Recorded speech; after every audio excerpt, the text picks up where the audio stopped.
अस्सलाम वालेकुम। एक नए वीलॉग में आपको खुशामदीद कहते हैं। उम्मीद है आप जहां भी होंगे खैरियत से होंगे। शाह महमूद कुरैशी बिलाखिर अडयाला जेल से तकरीबन 1 माह कैद रहने के बाद आज रिहा हो गए हैं। और आज मैं आपको बताऊंगा कि शाह महमूद कुरैशी जो हैं वो किस बड़े गेम प्लान का हिस्सा हैं और क्या दौरान हिरासत उनका एस्टेब्लिशमेंट के साथ रबता रहा, और वो जो एस्टेब्लिशमेंट के साथ उनके राब्ते रहे उसका असल में मकसद क्या है। लेकिन सबसे पहले जो मैं आपको बताना चाहूँगा कि जो शाह महमूद कुरैशी जो कुछ जो सर्कमस्टांशियल एविडेंस हैं उनको भी देखना चाहिए कि क्यों उनकी जो रिहाई है शायद एक बड़े मंसूबे का हिस्सा लग रही है। सबसे पहले जो उसकी इंडिकेशन है कि वैसे तो हम जानते ही हैं कि हालिया दिनों में तहरीक इंसाफ का कोई भी जो कारकुन है, रहनुमा है, वो किसी भी टेलीविज़न के ऊपर अपीयर नहीं हो सकता। दूसरा, जो इमरान खान के ऊपर भी पाबंदी है, इमरान खान का आप नाम नहीं ले सकते, उनका कोई टिकर नहीं चल सकता। इसलिए इंटरेस्टिंगली जब इस प्रेस कॉन्फ्रेंस के दौरान शाह महमूद कुरैशी ने जब इमरान खान का नाम लिया तो उनके नाम को बिल्कुल सेंसर कर दिया गया। इवन उस चैनल ने भी, यानी कि ARY ने, जो इमरान खान का एक वक्त में बहुत भरपूर तरीके से उनके कैंपेन के और उनका बयानियों को लेके आगे चले, इवन उनकी हिम्मत नहीं हुई कि वो शाह महमूद कुरैशी का जो इमरान खान का उन्होंने नाम लिया वो चला सकें। इसके अंदर जो सर्कमस्टांशियल एविडेंस की मैं बात कर रहा हूँ कि एक तरफ तहरीक इंसाफ के ऊपर मुकम्मल तौर पर पाकिस्तान का जो मेन स्ट्रीम मीडिया है उसमें इमरान खान का नाम लेने पर पाबंदी है, इमरान खान की जमात से जो जुड़े जो लोग हैं उनका टॉक शोज़ में अपेयर होने पर पाबंदी है। तो आखिर शाह महमूद कुरैशी की जो प्रेस कॉन्फ्रेंस है फिर ये टेलीविज़न चैनल्स ने क्यों दिखाई, तो ये सबसे बड़ी इंडिकेशन है कि इसका मतलब है कि शाह महमूद कुरैशी को जो रिहाई है वो एक बड़े प्लान का हिस्सा है। क्योंकि अगर वो प्लान का हिस्सा ना होती तो फिर जो शाह महमूद कुरैशी हैं उनकी जो प्रेस कॉन्फ्रेंस है वो इस तरीके से तमाम जो टेलीविज़न या बेशतर जो टेलीविज़न चैनल हैं उन पर ना दिखाई जाती। उस प्रेस कॉन्फ्रेंस में जो शाह महमूद कुरैशी हैं उन्होंने क्या कहा उस पर ज़रा एक सरसरी सी नज़र दौड़ाते हैं और उसके बाद फिर एक्चुअली बात करते हैं कि शाह महमूद कुरैशी किस बड़ी जो गेम का वो हिस्सा हैं। मीडिया से गुफ्तगू करते हुए उन्होंने कहा, मैं कोट एंड कोट कर रहा हूँ, कि मैं इस तहरीक का हिस्सा हूँ जो हकीकी तौर पर आज़ाद और खुद मुख्तार पाकिस्तान देखना चाहती है। शाह महमूद कुरैशी ने कहा कि PTI के कारकुनों से कहता हूँ कि आज भी इंसाफ का झंडा मेरे हाथ में है। उन्होंने मजीद कहा कि 1 माह तक कैद तन्हाई में रहा, मेरी इस कैद में मेरे बच्चों ने बहुत साथ दिया और कहा कि हमारी वजह से किसी दबाव में मत आइएगा, अल्लाह हमारी हिफाजत करेगा, और अल्लाह ने उनकी हिफाजत की है। शाह महमूद कुरैशी ने मजीद कहा कि तहरीक इंसाफ के कारकुनों से कहना चाहता हूँ कि आजमाइश का वक्त है, हिम्मत ना हारे, जेलों में कैद बेगुनाह कारकुनों को रिहा किया जाना चाहिए। और इम्पोर्टेंटली उन्होंने कहा कि कल वो चेयरमैन पाकिस्तान तहरीक इंसाफ इमरान खान से मुलाकात करेंगे और अपना जो आगे का लाहेअमल है उसका ऐलान करेंगे। तो जो सबसे इम्पोर्टेंट बात अगेन मैं दोहराना चाहता हूँ कि ये जो उनकी प्रेस कॉन्फ्रेंस थी, जो मीडिया टॉक थी,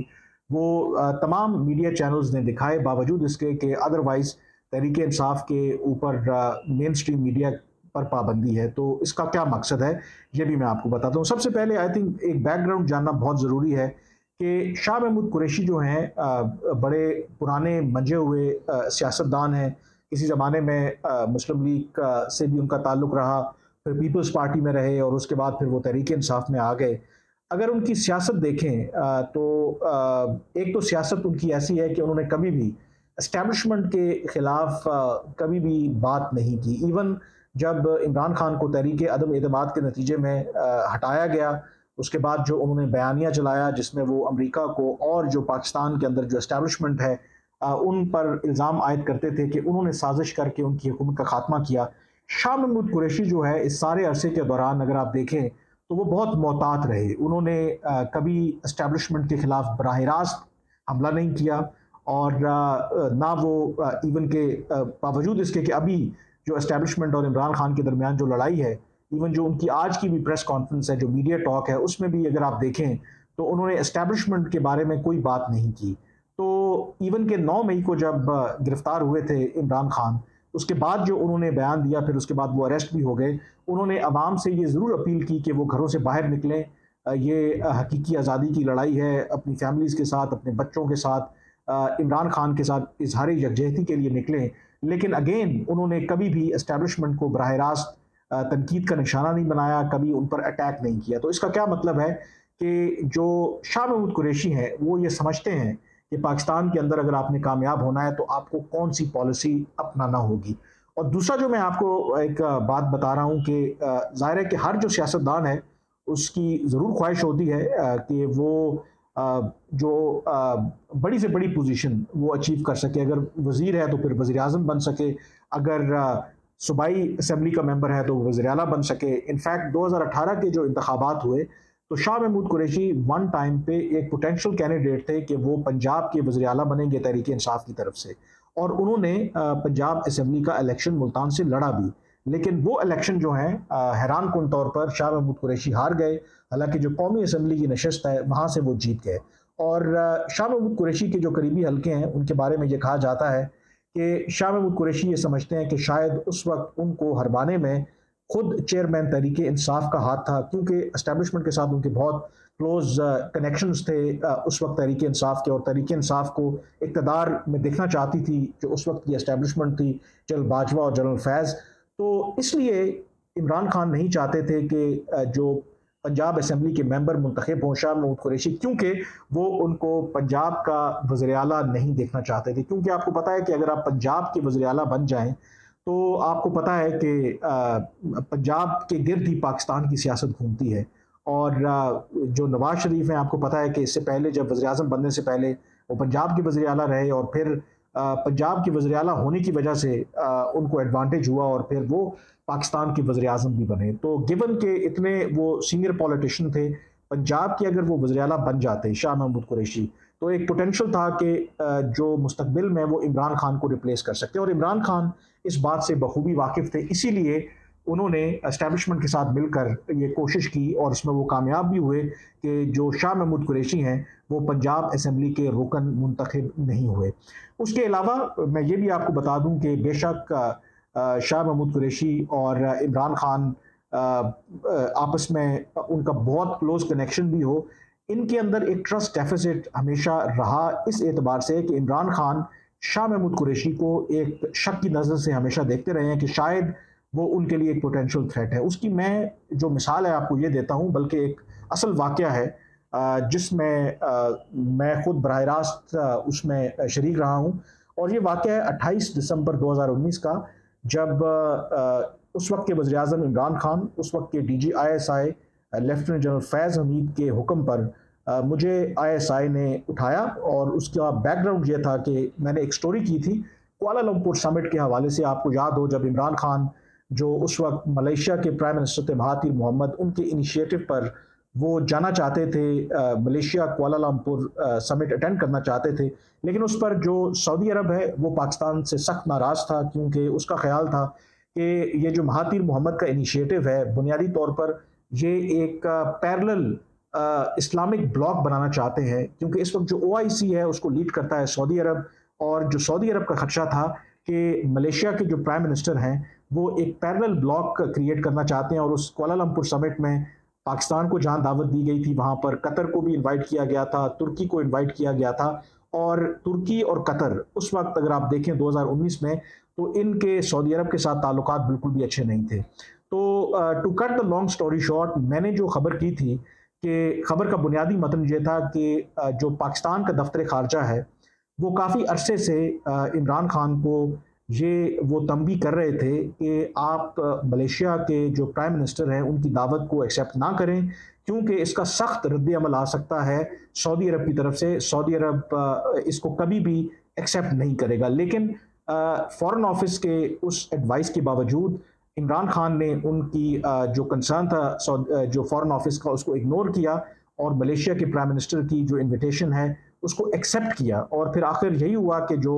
फॉरेन ऑफिस का जो तज्जिया था या जो असेसमेंट थी वो सच साबित हुई कि सऊदी अरब ने उस पर स्टैंड लिया और पाकिस्तान को सख्ती से मना किया कि ना सिर्फ वज़ीर आज़म बल्कि पाकिस्तान का कोई भी जो वफ्द है उस कुआलालंपुर समिट में शरीक नहीं होगा। और पाकिस्तान को बहुत बड़ी एम्बैरसमेंट हुई। तो ये मेरी बुनियादी उस वक्त स्टोरी थी। तो उस स्टोरी के बाद जब मुझे उठाया गया तो बुनियादी जो मकसद था कि वो उस स्टोरी का सोर्स जानना चाहते थे कि आपको ये खबर कहाँ से आई। अब इसके अंदर शाह महमूद कुरैशी का यहाँ पे लिंक एस्टेब्लिश होता है। जो मुझे पता चला कि इमरान खान ने खुद ये कहा कि इस स्टोरी का सोर्स पता किया जाए, और उन्होंने जनरल फैज़ की ये ड्यूटी लगाई, क्योंकि उनको ये एक शक था कि कहीं इस खबर का जो सोर्स है वो उस वक्त के वज़ीर ख़ारजा शाह महमूद कुरैशी तो नहीं है, कहीं वो उनको अंडरमाइन तो नहीं करना चाहते इस तरह की खबर लीक करके उनको सऊदी अरब, उनको मलेशिया और जो बाकी मुस्लिम दुनिया के ममालिक हैं उनकी नज़रों में गिराना चाहते हैं। तो इमरान खान को कहीं ना कहीं ये कंसर्न था कि इस खबर का सोर्स जो है वो शाह महमूद कुरैशी तो नहीं है, क्योंकि उससे ना सिर्फ पाकिस्तान को बल्कि इमरान खान को भी काफ़ी शर्मिंदगी का जो है वो बायस वो खबर बनी थी। तो उससे अंदाज़ा होता है कि कितने उनके कंसर्न्स थे। हालांकि मैं ये आपको बता दूं कि शाह महमूद कुरैशी मेरे उस खबर के सोर्स नहीं थे, लेकिन मैं ये आपको बताने का मकसद ये है कि इमरान खान जो हैं इवन उस वक्त से जब 2018 के इंतखाबात हुए, एक उनको उन्होंने पंजाब असम्बली का मेंबर मुंतखब नहीं होने दिया, दूसरा जब ये कुआलालंपुर समिट वाली बात आई जो मैंने खबर की जिसकी वजह से मुझे ISI ने उठाया, वो खबर का सोर्स जानना चाहते थे, उस वक्त भी इमरान खान को ये कंसर्न था या ये शक था कि कहीं इसके पीछे शाह महमूद कुरैशी तो नहीं है। तो ये बैकग्राउंड बताने का मकसद आपको ये है कि जो अभी जो कुछ आज हुआ है कि शाह महमूद कुरैशी अडेला जेल से रिहा हुए हैं। सबसे इंपॉर्टेंट बात है कि उन्होंने प्रेस कॉन्फ्रेंस की, उनकी प्रेस कॉन्फ्रेंस तमाम मीडिया चैनल्स ने चलाई, उनको दोबारा गिरफ्तार नहीं किया गया। और जो मेरी मालूमात हैं कि दौरान हिरासत जो इस्टेब्लिशमेंट है उनके शाह महमूद कुरैशी के साथ राबते रहे हैं, और जो इस्टेब्लिशमेंट है ये कभी भी आपको पता है कि इनके राबते नहीं टूटते। अब जो गेम प्लान है बुनियादी तौर पर यही है कि इस्टेब्लिशमेंट को इमरान खान तो किसी सूरत एक्सेप्टेबल नहीं है, और इन फ्यूचर किसी भी मुकदमे में अगर इमरान खान नाअहल होते हैं, इमरान खान चेयरमैन तहरीक इंसाफ नहीं रहते, तो पोटेंशली जो है वो शाह महमूद कुरैशी वो तहरीक इंसाफ को टेक ओवर करेंगे, और वो उसके लिए तैयार हैं। और ये बात भी हमें याद रखनी चाहिए कि जो इस्टेब्लिशमेंट है वो इमरान खान को माइनस करना चाहती है, वो तहरीक इंसाफ को एज अ जमात जो है वो रखना चाहती है। वो ये नहीं चाहती कि Tehreek Insaf as a political party जो है वो ख़त्म हो जाए। दो कि ये बातें भी हो रही हैं कि शायद तहरीक इंसाफ को बैन कर दिया जाए, लेकिन अगर बैन तहरीक इंसाफ इमरान खान वाली भी होगी तो तहरीक इंसाफ हकीकी या किसी और छोटे मोटे नाम से उसका रद्दबदल करके तहरीक इंसाफ का जो कोर एसेंस है वो, या तहरीक इंसाफ एज ए जमात जो है वो रहेगी, और जो इस्टेब्लिशमेंट है वो चाहती है कि कोई ऐसा शख्स तहरीक इंसाफ का चेयरमैन हो जो उनके लिए एक्सेप्टेबल हो। तो ऐसी सूरत में जो पोटेंशियल कैंडिडेट हैं वो शाह महमूद कुरैशी हैं, और इसी वजह से शाह महमूद कुरैशी जब आज रिहा हुए हैं तो उनको दोबारा ना गिरफ्तार किया गया है, उनकी प्रेस कॉन्फ्रेंस को भी दिखाया गया है। अब आगे आगे देखें होता है क्या, बट जो मेरी मालूमात हैं कि शाह महमूद कुरैशी जो है वो की रिहाई जो है वो एक बड़े खेल का हिस्सा है, और इन फ्यूचर जो है अगर आप देखें आइंदा आने वाले दिनों और हफ्तों में इस खेल का जो कुछ जो हिस्सा है वो हमारे सामने आना शुरू हो जाएगा। शाह महमूद कुरैशी वो खुद भी एम्बिशियस हैं, वो डेफिनेटली अपने आप को प्राइम मिनिस्टर देखना चाहते हैं, वो तहरीक इंसाफ का चेयरमैन अपने आप को देखना चाहते हैं, और जो इस्टेब्लिशमेंट है वो अगर इमरान खान को माइनस कर दिया जाए तो बाकी तहरीक इंसाफ को मैनेज करना उनके लिए बहुत बड़ा इशू नहीं है। तो देखते हैं कि आइंदा आने वाले दिनों में क्या होता है। बहरहाल ये एक इंपॉर्टेंट डेवलपमेंट थी, सोचा आपके साथ शेयर करूं। आज के वीलॉग से इतना ही, मुझे इजाज़त दीजिए। अल्लाह हाफिज़।